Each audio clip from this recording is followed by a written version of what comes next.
So we're prepping this floor pan, prepping the bottom of it before we weld it into the car, because it's a lot easier to work on it here than it is on your back.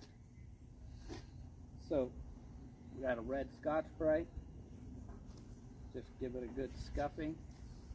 Clean it first with wax and grease remover. I already did that. And then I scuff it all down.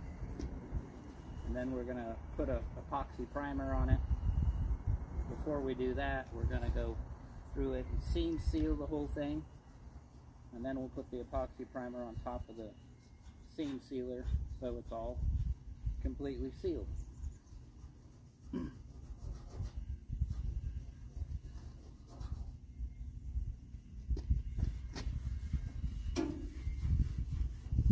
Make sure you get every little area.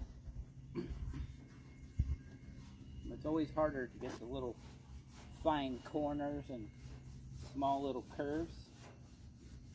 So what I do is I go around and do those first, because when you're sanding I don't know if you can see it, but when you're sanding into a curve like this, and you just sand into that curve, you get a little bit of the rest of it on the around the outskirts of the curve. And I hope you guys can hear me, because you're sitting over there on a truck. Because I don't have my tripod today. So I think I need to start putting that in the car like the tools, so when I'm around traveling around doing different work, I can show people.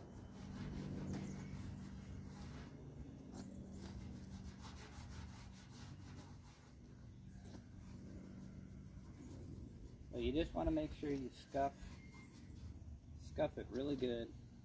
Don't miss any spots, because then it will peel.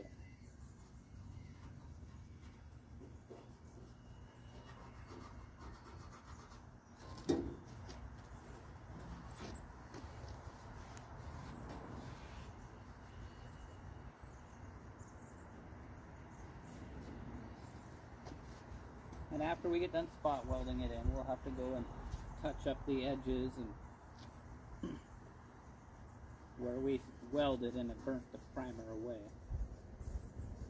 Epoxy.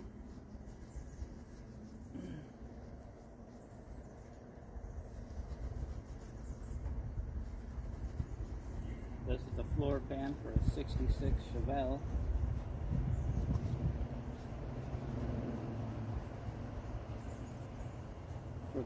For the trunk floor, trunk pan.